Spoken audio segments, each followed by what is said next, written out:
You want to get the door? Chocolate milk. You ready? What do you want for Ready? food? Okay, thank you. We're going to probably have to order pizza or something. Minnesota Duluth post-game press conference. Head coach Mandy Pearson, student athletes Brooke Olson and Ann Simonette.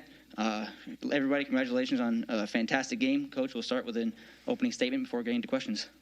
You know, we came into this game knowing that we hadn't played anybody like this team this year yet. And we know on both ends of the floor that it was going to be really difficult to guard them because they create so many quick threes, and it's really hard to guard. And they went on a run in the third quarter and hit some of those. We had some miscommunications in our transition defense, and we paid for it. And, you know, I was really proud of our players because we went through a little adversity. They went on a big run, and we just didn't give up. And we kept fighting, and we increased our intensity and upped our defensive pressure and kind of took over the game there in that fourth quarter to make a comeback. So it was, I mean, I think for you guys it was probably fun. I don't know for everybody else. You know, but proud of the way that we played, and that's a really tough team. They're well coached, and you know, I'm happy that we made that comeback, obviously. And we'll start with you. You had the game-tying three with about 3 seconds left to go. What'd you see on that play? You know, we work on situations a lot at practice, and I just kept hearing Coach yell, "We need a three," and everyone knew. So I think we were just well prepared there to know kind of what the game plan we needed there, and then. Yeah, we needed a three. Time was running out, so I guess I took it. Brooke, 31 points for you. Offense kind of ran through you most of the night. What was working for you? I mean, I think that's just a tribute to our team. Like, we found the open people, and we hit big shots, like Ann said. Literally, it's a team effort with us, and we always just stuck together, and that's what we did. And that's why we pulled out a win tonight. Really, for anybody, you get that emotional lift to get into overtime, and then you got to play 5 extra minutes. What did you guys talk about in the huddle? And you held Emporia to, you know, they didn't score until the final, minute of the overtime period. So what did you guys talk about going into overtime?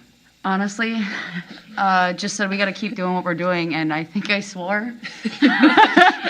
And just said, this is fun. We're in the NCAA tournament, and we're going into overtime. You know, like, let's go. It's no better than that, than to make a comeback like that when you get to be here, a year ago when we had that game taken away from us. I think we were just excited, and so I didn't want them to go into overtime nervous or anything. I wanted them to embrace that moment and enjoy it. And for both student athletes, you both were on the team last year. You were here when the postseason got canceled. What does it mean for you girls to be back here and playing again? Yeah, it is very deja vu-ish. I mean, we came off the plane and we were like, wow, it feels like we were here a week ago. But I think we're just very grateful, and that's what we've been all year, is every single game we get to play and we get to be with each other. And so I think we're just not taking that for granted, and that might give us just a little bit more of an edge than everyone else. For sure. Yeah, I mean, Coach starts off our game with just saying that we get to play another game, and I think that's just... we play with grateful hearts, and we're just happy to be here playing together and, getting the opportunity to play the game we love. Yeah. All right. Thank you very much for your time. Thank you very much. Thank you. Let's go to sleep. Oh, you guys need to go to sleep.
Emporia State Lady Hornets post-game press conference, joined by head coach Toby Wynn, student athletes Treasure Job, and Elena Hartman. Coach, we'll start with an opening statement from you. I just want to congratulate Minnesota Duluth on playing an exceptional game.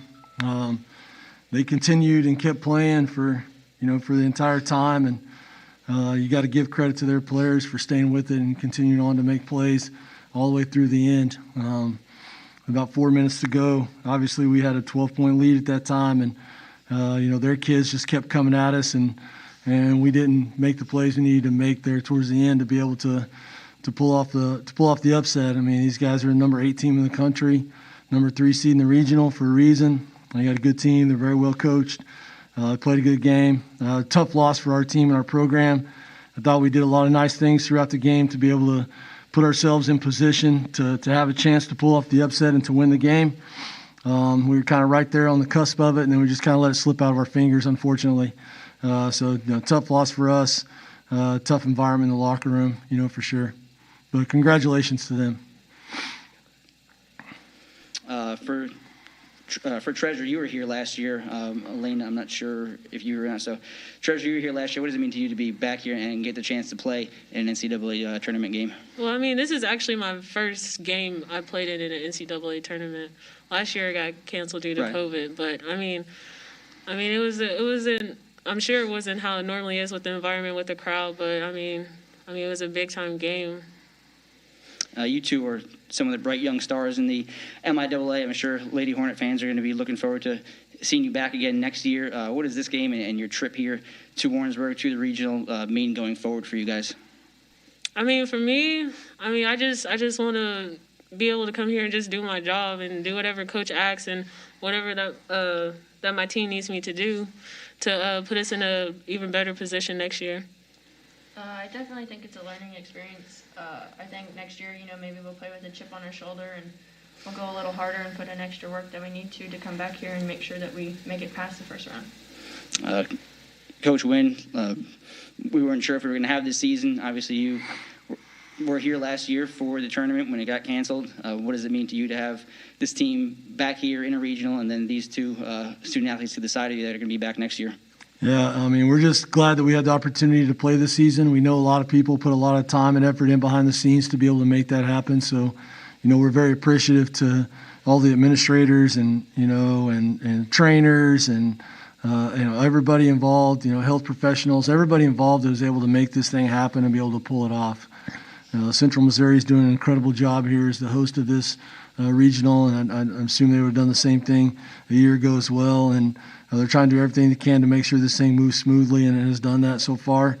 For us and our team to be able to have opportunity to come back and play here, we're excited about it. We felt like we had a good team a year ago to be able to come in here and compete. Thought this year we had a good team as well, and we came in and we competed hard. Minnesota Duluth obviously is, they're one of the top 10 teams in the country, and we gave them a good run for their money here today. I hope, like our players said here beside me, that I hope it's something that fuels them to be able to, push ourselves to try to get back here again next year and have opportunity to advance even further. All right, thank you for your time.